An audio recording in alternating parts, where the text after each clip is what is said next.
গভীর রাতে দেশি পিস্তল সহ গ্রেফতার এক ব্যক্তি। উত্তর চব্বিশ পরগনা জেলার বসিরহাট মহকুমার কুলটি গ্রাম পঞ্চায়েতের কামারগাঁথি গ্রামের ঘটনা।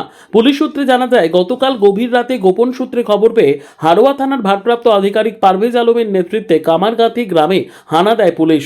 তারপর সেখানে একটি দেশি পিস্তল সহ ৬৫ বছরের মহাদেব মণ্ডলকে গ্রেফতার করে পুলিশ। ইতিমধ্যে ধৃত ওই ব্যক্তিকে বসিরহাট মহকুমা আদালতে পাঠানো হয়েছে। পাশাপাশি গোটা ঘটনার পূর্ণাঙ্গ তদন্ত শুরু করেছে পুলিশ।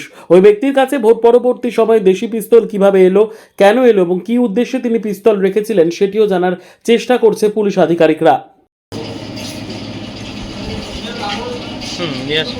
হয়ে গেছে স্যার, একটু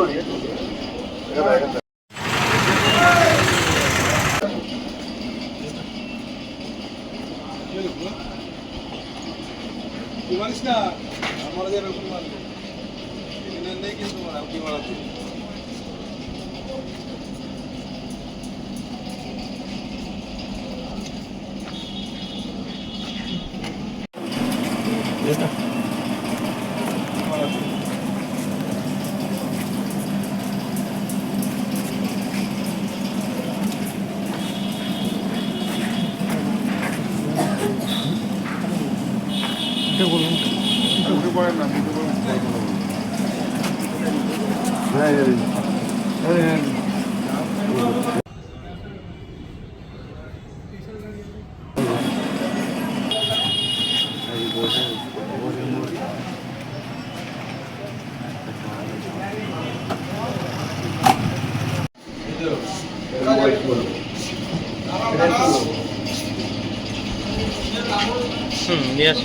হয়ে গেছে স্যার, একটু